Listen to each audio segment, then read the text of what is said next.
Good evening and welcome to Life Science Connect Radio's exclusive coverage of the CMO Leadership Awards. I'm your host, Todd Schnick, joined by my friend and colleague, Todd Youngblood. Todd, we're joined now by Nigel Walker, who's the Managing Director of Nice Insight. Nigel, welcome to the show. It's good to see you. Thank you for joining us. Lead us off by explaining what the CMO Leadership Awards, why they're so important to the industry. Well, I think if you look over the last 10 or 15 years, there's lots of different organizations that put research together. And they put it out to a market, and they put it out, and it's typically purchased by large organizations. When the CMO Leadership Awards were put together, we wanted an organization of a small size to be able to be a winner. So you don't have to be a billion-dollar Merck or a GSK to be involved in this. And I think if you look today, you had Therapure. They've been a 5-category winner for 3 years in a row. It's so impressive. The business has only been around for nearly 5 years. So if you look at that, and then you look at the comparison with Merck, where they've been 60 or 70 years in business, it's just really, really impressive. Talk a little bit about how you came up with the 5 categories. If I think of things that could be measured in this industry, I mean, you could fill a book with them. How'd you boil it down to the 5 key ones? Well, if you think about small and large molecule manufacturing, you're always thinking about quality. If you're actually going to take medicine, and Rob Wright talked about the medicine that his daughter actually takes on a daily basis, you don't want to take medicine one day and it works and the next day it doesn't work. So if you think about these organizations, it all starts with the manufacturing. After the drug development is created, the manufacturer has to deliver that batch consistently each and every time. So that's about quality. So how do you measure quality? Well, you measure quality based on a regulatory performance. So you have to report the quality, and that's the regulatory process. And then you look about innovation. Well, a contract manufacturer doesn't have a great deal of innovation, but there is innovation sometimes in the manufacturing process. So innovation can be brought back to the drug innovator, again like a Merck or a Pfizer or a Lilly, and that process comes into play. And then you have accessibility. How do you actually access a CMO, and how do you actually get in contact with them? Well, if you're a small lab, a drug organization, and you're in a small research department, let's say maybe in a university, it's very difficult to access them. So that then comes down to communications. So the different areas that we actually measure the awards on are actually the differentiating factors that the drug innovator organization is looking for. And that's how that was come up for. So those actual categories came from the buyers of the CMO services.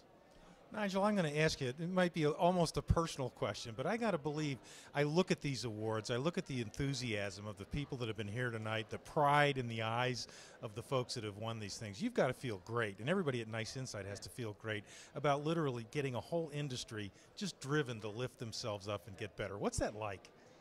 Well, it's pretty exciting. Can't exactly say that we do a lot of in front of stage, presentations and public speaking, but when the business actually came up with it 5 years ago, we were actually already 14 years into running a global marketing agency. So I said, I'm really looking to find the information from my customer's customer. And if you actually talk to your customer and you ask them how great they are, and their investment in their staff, and how their business has grown, and their vision for the future, they always tell you that everything's fabulous. But if you ask their customers, they give you the real information. So we needed to be able to create a product that was unique to the marketplace, which is very, very difficult, that would actually go out and find out the real information from a customer awareness and a customer perspective. And then that information needed to be compressed. So then we needed to find the maths experts that would actually take all this data and compress it down into usable formulations. Then you've got to display it. And whether or not you actually know this, it almost took us 3 years and over $2 million to actually develop the first product and put it onto the marketplace. And then we were so thankful for John Howland and his team at Life Science Leader to actually publish that data, because data is worthless if people don't read it. So we made a choice that we would actually publish the data for free. And what our customers do is actually supply us with a subscription, which enables us to repeat the survey on an annual basis. But it's just been a great partnership between the two of us. Well, let's turn the tables a little bit here. You make a living measuring other organizations and their ability to innovate. Talk to us about what Nice Insight's doing to innovate in your procedure. What's 2014 and beyond look like for Nice Insight? Well, that's a very good question. I actually have to tell you, I was sitting down in the basement of my house. The children had gone to sleep. My wife was asleep, and it's that Sunday evening.